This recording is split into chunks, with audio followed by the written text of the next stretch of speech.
Hey everyone, so today's lecture we're going to talk about prime numbers, prime factorization, and then we're going to connect this up with the GCD from last time, and we'll prove some interesting new properties here. Okay, so just as a reminder, we've actually already talked a little bit about prime numbers before, earlier in the course, right? So just to remind you of some definitions, so a positive integer greater than 1, we say is prime if its only divisors are 1 in itself, and then a positive integer greater than 1 that's not prime, we call that a composite number. And then one other thing is if you give me a composite number and you write it as a product of prime numbers, then you can actually call that a prime factorization of that composite number. And we're going to be interested in those in just a second. Okay, so just as a quick example, 5 is a prime number, right? The only divisors of 5 are 5 and 1. 24 is composite. For example, I can find a factor of that, right? 2, that's something different than 1 and 24, so that's enough to say that it's composite. And then if you try to find a prime factorization of 24, well, here one is. Here's prime factorization, right? So 2 cubed is 8. 8 times 3 is 24. And everything there that's involved is prime numbers. The 2 cubed, of course, you could write that as 2 times 2 times 2. But that would be a prime factorization because it's product of nothing but primes. Okay, now, this brings us to I would call this sort of a punchline of the course, right? So it's a fundamental theorem, and we call this the fundamental theorem of arithmetic. And one part of this we've actually already proven before. So what does this theorem say? So it says that every integer greater than 1 is either a prime or it's a product of primes. And then, so we've actually already proven that part earlier in the course. But this theorem actually has an additional component to it, which actually says that this product is unique. So except for the order of the multiplication of those prime factors. So it's unique up to kind of moving around those factors. And I'll show you an example of this in just a second. But in other words, you actually have a unique factorization. So every natural number greater than 1 that is not prime has some unique factorization as a product of primes. Okay. So what's kind of interesting here is you can kind of think of the prime numbers. An analogy you can kind of make is the primes are like the atoms of the integers, right? So if you give me an integer, it's sort of like a molecule built from atoms, and its atoms are these prime numbers, okay? And they're uniquely determined. The analogy there isn't quite perfect, right? Because you could have two molecules that actually have the same components, like atoms that build it up, but the molecules themselves could be quite different. But with integers, we have this unique factorization. Okay, now formally this is written out in your book in this way.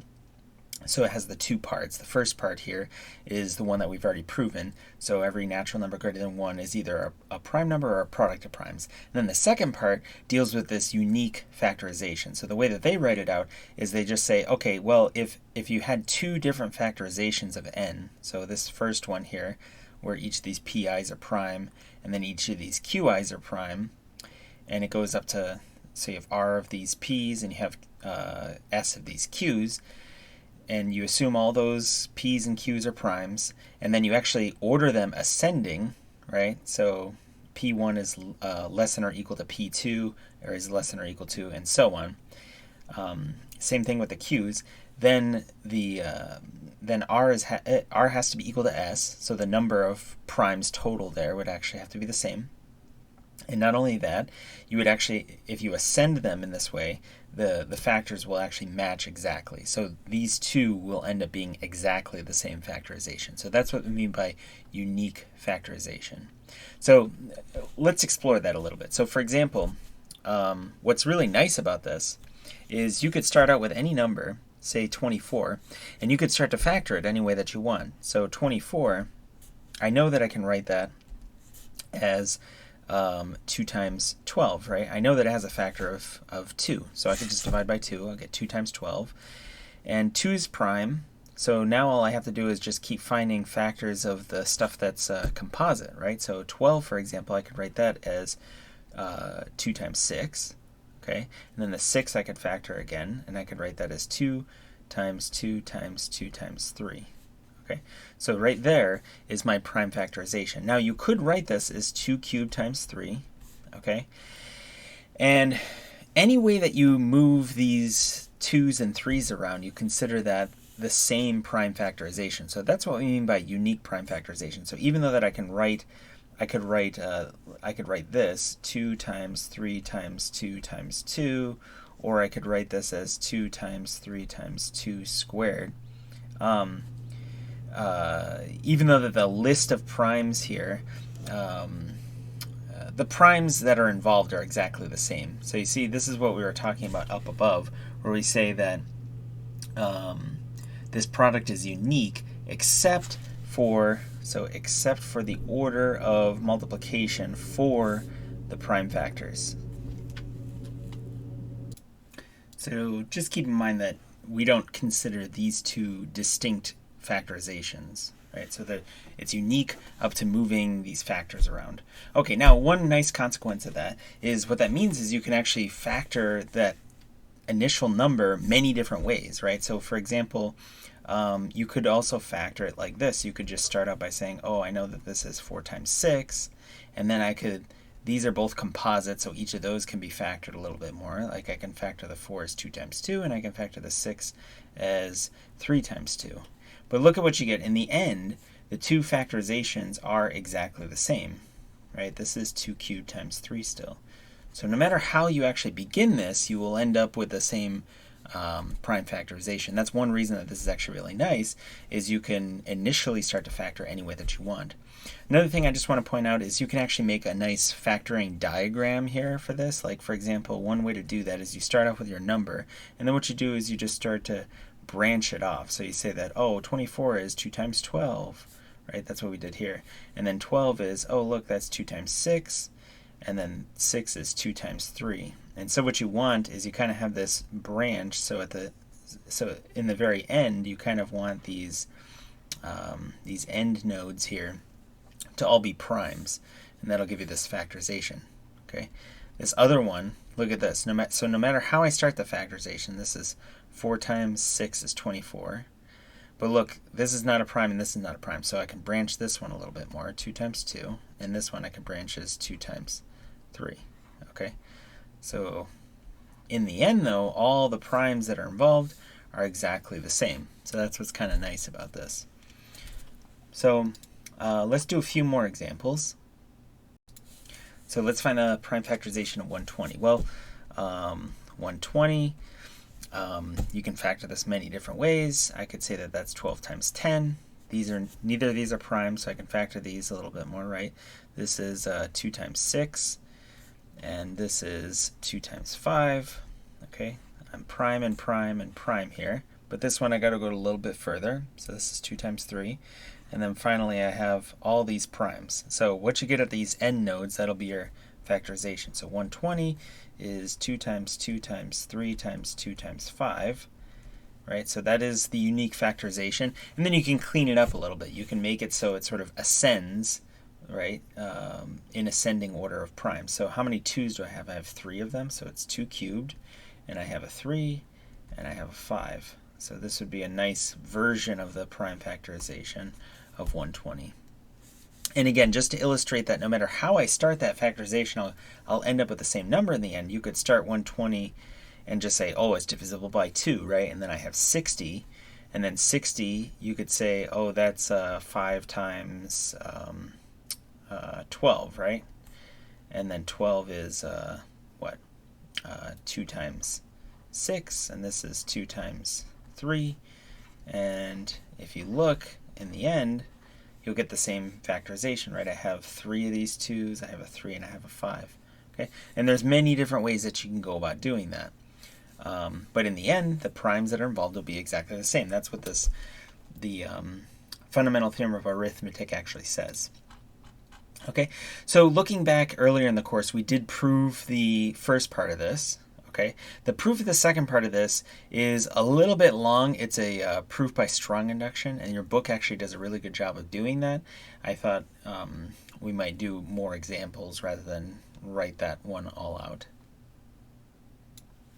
Okay, so let's do another example. Okay, so what if we want to factor 1,155? Now, for larger numbers, just maybe try to find a factor that seems simple, right? You don't have to think of some large factor, right? For example, this ends in 5, so I know 5 is a factor, and if I divide this, is that 231? Yeah. And this factors as, if you look at the sum of these digits, as 6, right? So it's divisible by 3. And if I divide this by 3, you get 7, 21, so 21, 77, right? 77. And then 77, that one's a little bit easier to look at the factorization. That's 7 times 11. And then look, these are your prime factors, right? So 1,155 is 3 times 5 times 7 times 11. Okay, so what else can we do with this? Well, we can actually prove quite a few things.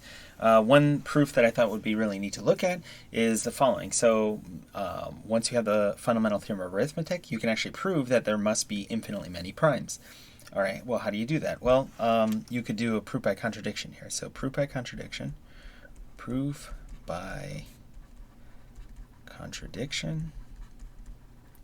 Let's suppose there are finitely many primes.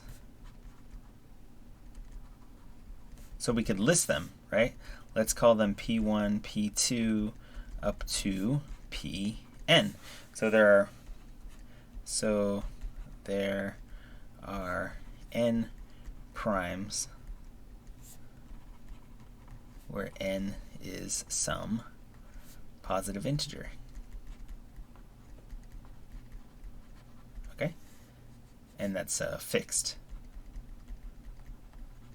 Okay? So you're just saying there's n primes. Okay. How do we establish a contradiction? Well, let's, if we can show that there must exist some other primes out there, or maybe you could try to contradict some known fact, right? Okay, well, you could build a new number, and we could explore it. So one number that you could actually build, let's call it capital N. So consider capital N, and what you're going to do is you're going to take the product of all these primes, P1 times P2 times P3, all the way up to Pn. So you can guess that that probably is a pretty large number if you were dealing with a nice finite list like this. And then what you're going to do is you're going to add 1 to it. So you're going to take this number, whatever it is, and you're going to add 1 to it. Okay, now let's explore this number. Now,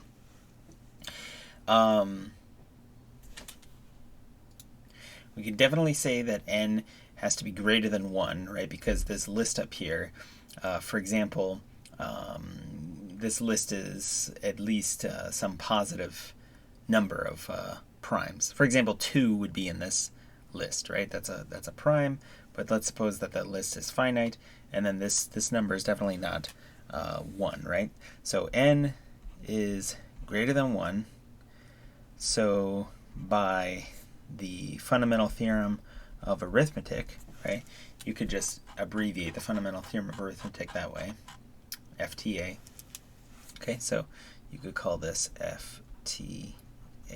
So fundamental theorem of arithmetic tells us what? Well, either it's going to be a prime or a product of prime numbers, and that prime factorization is unique. So by the fundamental theorem of arithmetic, we know that n is either prime or a product of prime numbers. Product of prime numbers. Okay, but what does that mean? If n is prime, then it has a prime as a factor, right? Because a prime number has 1 and itself as a as the only factors. And then if it's a product of prime numbers, well, then it has a prime number as a factor. So in either case, there is a prime that must divide n. Okay? But we actually have listed all the primes, right? Because this list was finite, right? So these are all the primes. So one of the primes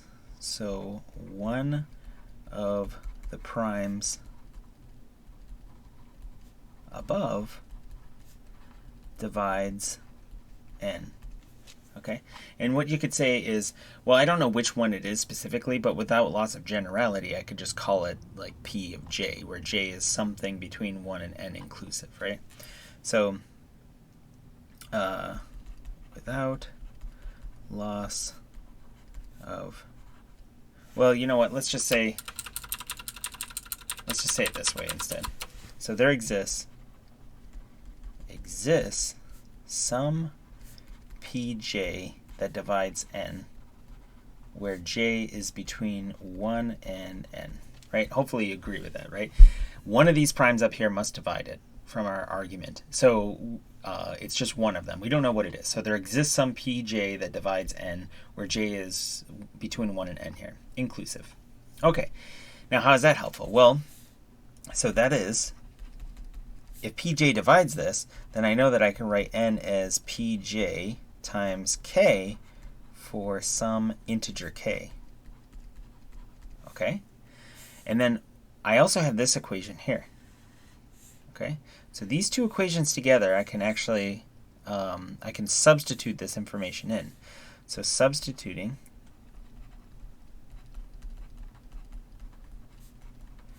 to the above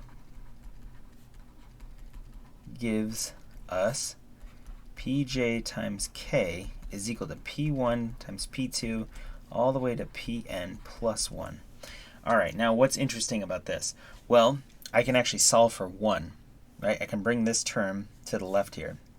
So I have pj times k minus p1 times p2 times p3 all the way up to pn is equal to 1. And then what's interesting is this prime pj is one of the primes that's in this is a factor of this, right? So let me be a little bit more careful just writing this. So I have p1 times p2 times dot dot dot times pj minus 1 times pj. So there's my prime pj wherever it is, and then the next one would be pj plus 1, and then that would go all the way to pn equals 1. So just kind of expanding this a little bit, I can actually see the prime pj in that huge list, wherever it may be. Okay, so then what does that mean? Well, these two terms have that common factor, so I can actually factor that out. So pj is a factor, and I can factor it out, so then I have k, and then I have what's left over, which is p1, p2, all the way to pj minus 1, and now pj is gone, and then it goes to pj plus 1 times dot dot dot times pn, and then this is equal to 1. Why in the world is that interesting? Well, look at what you have. This is an integer, right? This is integer. And if you stare at that, you just showed that pj is a divisor of 1. So pj divides 1. But what is pj? Pj is a prime. So this is not possible.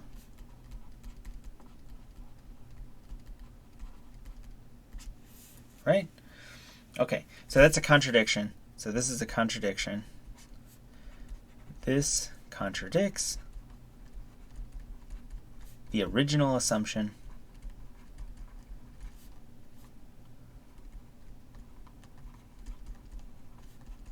that there are finitely many primes.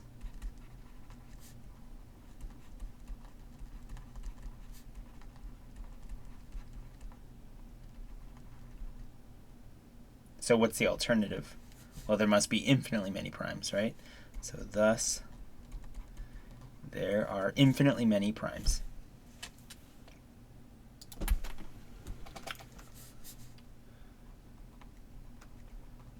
must be infinitely many primes. Okay. Now, last class we did talk about Bézout's theorem, which I just wanted to talk about this little proposition before we go back and think about that again. So suppose that I give you three integers, so a, b, and t, and let's suppose t is not equal to a non-zero integer. Okay, now if t divides a and t divides b, so that is t is a common divisor of a and b, then for all integers x and y, t will actually divide this expression here. So it's actually a linear combination of a and b here. So ax plus by. So let's prove that real quick. Okay, so we're going to just prove this directly, right? So let a, b, and t be integers with t not equal to 0. Okay, now let's suppose t divides a and t divides b. Then we're going to show what? For all integers x and y, so for all integers x and y, t is going to divide ax plus by. So I'm just sort of shorthanding all of this using the notation that you guys are familiar with. So how would you show this? Well, to show a universal expression, you would arbitrarily choose x and y, so let x and y be integers, okay? And then now you're going to show the last part, right? T divides ax plus by. Okay. In other words, what you want to do is you want to show, if t divides this, you want to show ax plus by is equal to t times L for some integer L. Okay, so I will want to be able to rewrite this expression. Now, do I know anything about a, x, b, or y? Well, I know everything involved is an integer, right? X, y, a, and b are integers. But what I need to do is actually rewrite this here as some equations, right? So suppose t divides a and t divides b. So this means that a is equal to tk for some k, and b is equal to tj for some j. Okay, so now I have these two equations, and we can substitute this in, right? So now, what is ax plus by? So this would be tk times x plus tj times y. And then look at this. These two terms have a common factor of t in it. So you can actually just factor that out, and you're left with kx plus jy. And this is an integer. So you see, you actually satisfy this condition right here. You actually have shown that this linear combination can be written as t times an integer, right? So thus, t divides this linear combination. Okay. Okay, now what did Bézout's theorem say? So last class we talked about this. So if you give me two integers a and b, they're non-zero, then then you can always write the GCD, so the greatest common divisor of a and b, as some linear combination. So you're guaranteed there exists solutions to this equation. So there exists an x and a y such that you can always write the GCD like this. You got to be careful though that the theorem doesn't actually say that there's only one solution. There may be many ways to actually write the GCD like this, and I did mention that last class. But you can always do it, and that could be quite useful to you because it's sort of an equation that you can rewrite the GCD as. Now looking up above, we can kind of re-explore these additional conditions that we kind of just said without thinking about a little bit. So the GCD is unique. That's just the definition of GCD. But the second one here, the GCD is the smallest positive integer of this form. Okay, well, why would that be? Well, if you think about this condition up here, this proposition is saying if you give me some common divisor, t, then t will have to divide any linear combination, okay? But what is the GCD? So that is the greatest common divisor, right? So the GCD would also have to satisfy these conditions, right? The GCD would have to divide any linear combination, okay, of this form. In particular, if you gave me a divisor that was a common divisor but smaller than the greatest common divisor, and because of Bézout's theorem, right, if you were to suppose that a smaller divisor could be written as this linear combination, then the GCD would have to divide it, and that would be a contradiction, right? So for example, like if you had the GCD was 4, all right, Bézout's theorem would guarantee I should be able to write 4 as this linear combination, right? 2 divides 4 though, so 2 would be like a common divisor of those two numbers. So if 2 could be written in as a linear combination, then from this proposition that we just proved up above, then the GCD would actually have to divide its combination. Like the GCD would effectively have 4 would have to divide 2, and that would lead to a contradiction. So what I'm getting at here is the GCD would actually have to be the smallest positive integer of this form. So like if you fluctuated your x's and y's there, you're going to get an infinite collection, but the smallest positive integer of this form would actually have to be the GCD. So that's kind of another interesting property. And then also any other integer of this form would actually have to be a multiple of the GCD, kind of combining the result of Bézout's theorem and this proposition up above, which is kind of interesting. And I'm going to show you an immediate application of this. But before we do that, I'm going to have to give you a new definition. Okay, so we say that two non-zero integers a and b are relatively prime if their GCD is 1. So the greatest common divisor among those two is 1.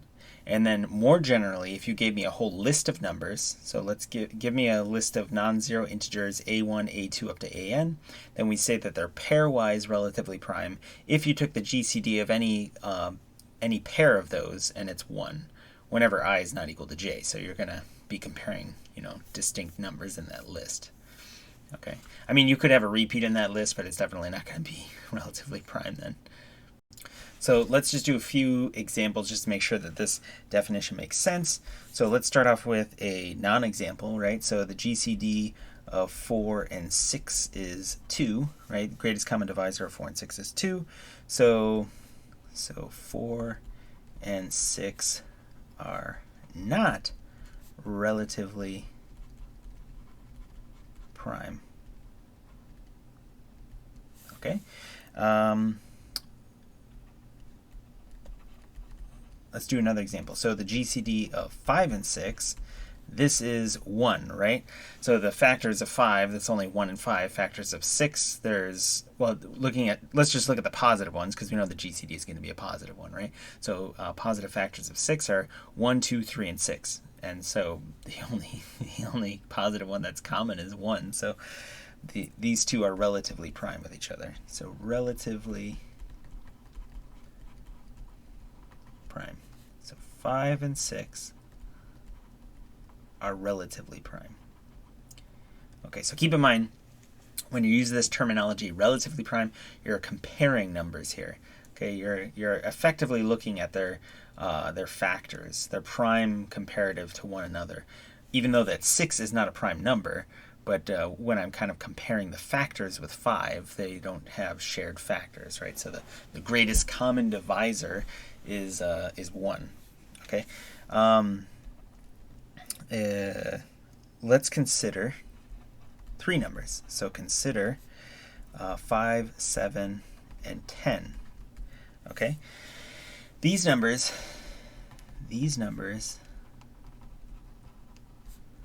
are not pairwise relatively prime.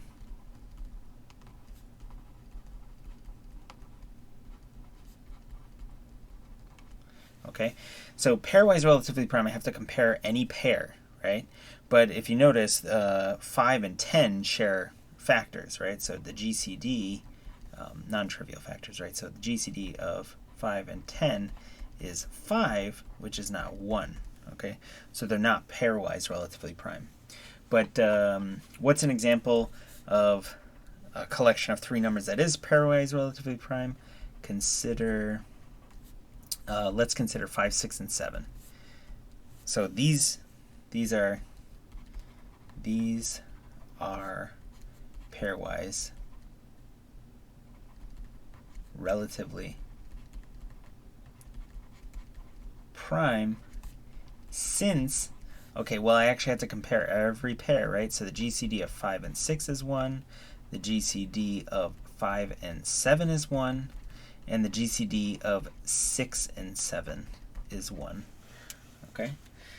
A good problem to actually prove, in general, consecutive numbers are always relatively prime with each other.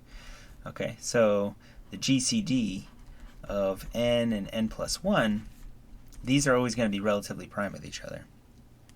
Okay, so let's just say for n, let's just say n is greater than or equal to 1. Of course, you can make this more general. But yeah, that's actually a really good problem to try to prove. Think about previous results that you know and why this would have to be, why these two can't share any factors other than 1. All right? Positive factors, that is. Okay, now, looking back at Bézout's theorem, if you knew that the numbers were relatively prime, then you know that the GCD of A and B is 1, which means that if the GCD of A and B was 1, you should actually be able to write 1 as a linear combination of A and B. So that's actually that could be a useful equation to look at, right? Now, one problem I wanted to show you is this theorem right here. So if you give me two non-zero integers a and b, and then let c be any integer that you want, if a and b are relatively prime with each other, and a divides the product of b and c, then it turns out that a actually has to divide this factor of c over here. So let's see if we can prove this. So let's start out with a direct proof. And let's just see how far we can get using the template, right? So let a and b be, well, let a, b, and c be integers, and a is not 0 and b is not 0. Okay? All right, so we have an if-then, right? If-then. All right, so we're going to suppose all the if stuff. We're just going to prove this directly. So suppose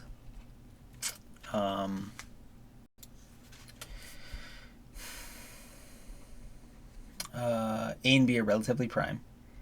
A and B are relatively prime. What does that mean? Well, the GCD of A and B is 1. Okay? And suppose, right, we're making two assumptions here. A and B are relatively prime, and A divides the product BC, right? And then what are we going to show? The then part, right? So A divides C. Okay. So this translates to an equation, right? So suppose A divides BC. So BC is equal to AK for some K. Okay. And then the GCD being 1, we're going to use Bézout's theorem. Okay. So Bézout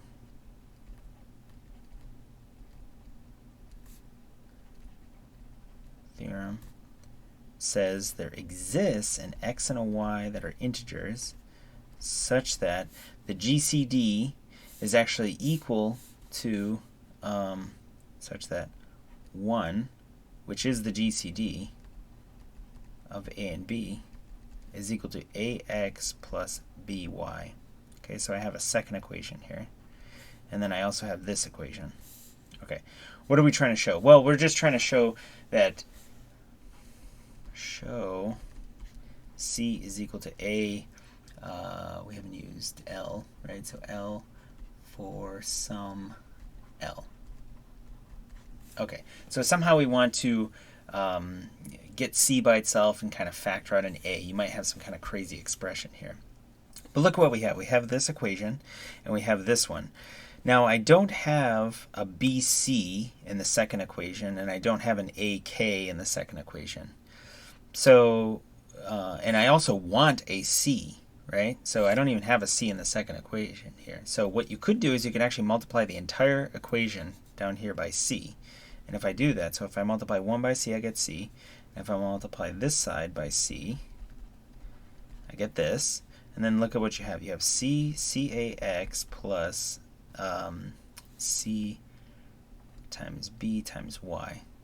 But what is this? This c times b, which is bc by commutativity of multiplication of integers, right? That's ak. So this is c is equal to c times ax, c times a times x plus ak times y. And now look, you have two factors. Both of these terms have factors of a. So I have c is equal to a times cx plus ky, and this whole thing is integer, so we're done. So a divides c. Kind of cool, huh? So the trick here was to use Bézout's theorem. It gives you a very useful equation, something that you can manipulate in addition to this assumed divisibility condition. Okay, so I wanted you to be aware of Bézout's theorem. I wanted to show you a direct application of it, and yeah, I think you'll find that it can be quite useful. Now, a very well-known theorem is called Euclid's lemma, right? It's really a theorem, but it's just called Euclid's lemma. It's not super crazy, but what it says is if you give me two integers, a and b, and you give me a prime p, if p divides the product of a and b, then that prime actually has to divide one of the factors. If you kind of think about that, it's fairly intuitive. But the neat thing is we've actually proven this result up here, which is quite general, and it'll give you a proof of this. So I encourage you to actually try to prove Euclid's lemma just from scratch. You could actually prove it and use maybe Bézout's theorem or some other method to actually prove this. But what we're going to do here to prove Euclid's lemma is actually this previous theorem. And Euclid's lemma will end up being like a corollary to this. Okay, let's start out then. So we have let a and b be integers and p be prime. Okay, and we're going to suppose p divides ab, and you're going to show p divides a or p divides b. Okay. Now the neat thing about proving an or statement is you can actually assume that one of them is false immediately. Okay, and then you can try to prove that the other one is true. Why is that? Well, suppose p does not divide a, right? P does not divide a. Otherwise, p does divide a, and you are done because the or statement would be true, right? If this first part is true, it doesn't matter if this second part is true or false, the or would be true. In other words, I'm really just doing two cases here, right? You have case 1, p divides a, and you're done. Case 2, p does not divide a. Okay, but just in general, if you're proving an or, you can assume one of them is false and try to prove the other one is true. It's just a general procedure.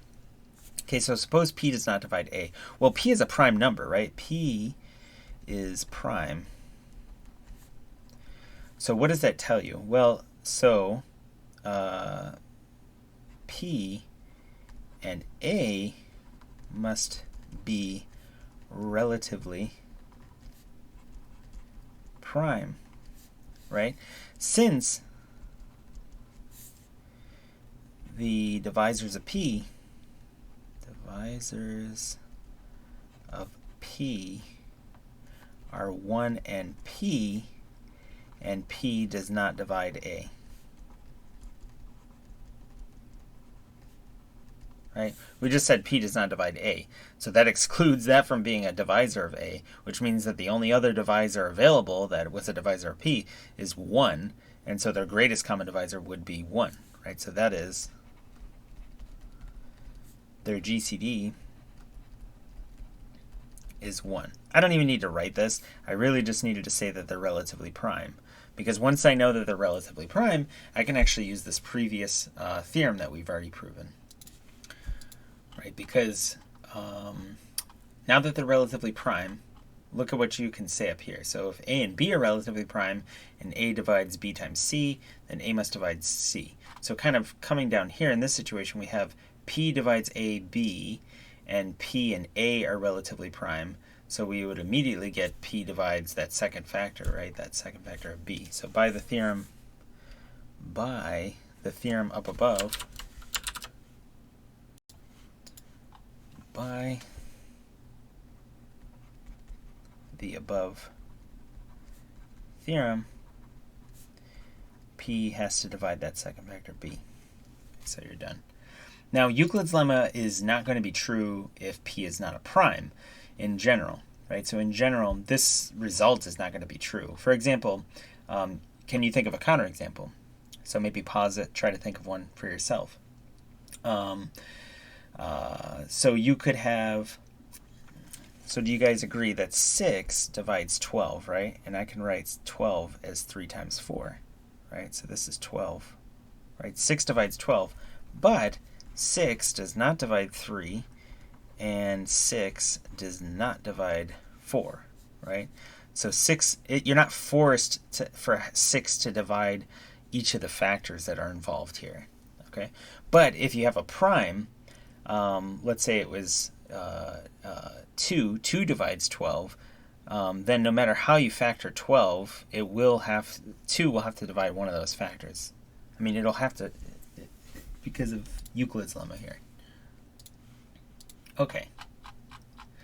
Now, going back to the last lecture, I did show you guys how to compute the GCD a couple of ways, right? The first way was you actually list out all the factors. And if it's small enough, you kind of do that in your head anyway. But if it's a little bit, if you're dealing with some larger numbers, computing the greatest common divisor of two numbers, the Euclidean algorithm is pretty efficient, and I did explain how that really works. So see the previous lecture for the full details on that, but effectively you're using the division algorithm repeatedly until you get a remainder of 0, and then the last non-zero remainder, after kind of doing those successive divisions, that will be the GCD. And the second way I wanted to show you is interesting, but in general it's not as efficient as the Euclidean algorithm, because finding the prime factorization of two numbers is not going to necessarily be quick. You know, finding prime factors, you know, if the number is quite large, that can be quite complicated, okay? But I wanted to show you this because it's kind of interesting. Okay, so suppose that I give you a and b and they're positive integers, where together the primes that construct the two of them, you could just call those primes p1 up to pn. Now, what it looks like I'm writing here is actually the prime factorization of a and the prime factorization of b, but I'm being actually a little bit more general here. I'm actually allowing some of these exponents to be 0. And why am I doing that? Well, the reason that I'm doing that is because the way that you actually are going to compute the GCD is you kind of take all these primes that are involved and you look at these exponents here, and you actually take the minimum of the exponents between the two of them. Okay, so what you can end up having is you can have two numbers that don't share all primes with each other, and so if one number doesn't have a prime that the other one does have, you can kind of assume that it has an exponent of 0, and so it'll win out in this minimization competition down here. Okay, so when you actually write it out in general like this, it looks complicated, but we're just going to do a bunch of examples, and you'll kind of see that it's really not that bad actually. So let me just start out by just giving you an example. Okay, so compute the GCD of 18 and 108. Okay, so the way that this works is you're going to find the first the prime factorizations for these two. Okay, so the prime factorizations for 18 and 108, I'm just going to kind of spoil it a little bit for you. So 18, well, that's 2 times 9, right? So this is 3 squared, which is 9 times 2. And then 108 is 2 squared times 3 cubed. So they actually both do share prime factors with each other of 2 and 3. Okay, and so the GCD, it turns out what you can do is you can actually just write out all the primes involved and then take the minimum exponent. So do you guys see that I have 2 here as one of the primes, and then you're going to take the minimum, the minimum min of 1 and 2, and then I'm going to multiply by the next prime, so this would be like your P2, so 3, and then I'm going to write the minimum of those 2 exponents, 2 and 3. Now, you don't have to write this out every single time. I'm just doing it this one time, so that way you can kind of see what's involved. So again, which of these two has the smaller exponent for 2? Well, this one, so it's 2 to the 1. And then what is the smaller exponent for 3? It's the 2, right? The minimum is 2. So this is 2 times 3 squared. Well, I just wrote that. So that's 18, right? Okay, so that is the GCD. In fact, 18 divides this, right? So let's do another example real quick. So let's say that you had to compute the GCD of 15 and 24. Now, the numbers that I'm using here are not extraordinarily large, right? We want to be able to write the factorizations out pretty quickly, but okay, so what is the prime factorization of 15? So this is 3 times 5, and 24, right, that's 8 times 3, and 8 is 2 cubed, so 2 cubed times 3, okay? And then now, notice that the second number here doesn't have a 5 in it, right? And the first one doesn't have a 2 in it. So you're kind of artificially adding those in, and that's what I was getting at up here. You see, like, if that first one doesn't have, the second one here has a 2. The first one doesn't, right? So you're kind of thinking of it as 2 to the 0, which is really just 1 there, okay? So that's not an official prime factorization, right? Because you're not allowed to have 1 as a prime, but you can, for the sake of making this formula work out really nicely, we're kind of allowing it. Okay, so what are the primes involved? So I have, between these two, I have a 2, I have a 3, and I have a 5, right? A 2, a 3, and a 5. And then what you're going to do is you're going to take the minimum exponent for each one. Okay, so the first one, it has no 2's, right? So it has 0 2's. The second one has 3 2's. How about 3's? First one has 1 3. The second one has 1 3, right? And then this one, the first one has 1 5, and the second one has 0 5's. So you see, in the end, you could skip this intermediate step, and you could just say, okay, well, there's no common 2's among these, right? And then 3 to the 1, and then 5 to the 0. So this is actually just going to be 3 then. Okay, now if you think about that, why am I taking the minimum? Well, the greatest common divisor, it has to, I'm talking about common divisors, and I'm trying to pull in the most number of common factors, okay? But I can't pull in too many because it has to be a divisor of the first one to be a common divisor, right? And there were no 2's over here, so that's why I'm not getting any contribution from the 2's. They both share a 3, okay? And you kind of pull in as many as you can, which would be this minimum. And then again, 5 doesn't divide that second one, so trying to give you some intuition behind why that works. Okay, now if you actually take maximums instead of minimums for those exponents, you actually get another thing that's quite useful. That's actually called the least common multiple. And the least common multiple of two non-zero integers, you denote that as LCM, is the smallest positive integer that is a multiple of both a and b. Okay, so there actually is a way that you could compute that using the prime factorization method, but you take maximums instead of minimums.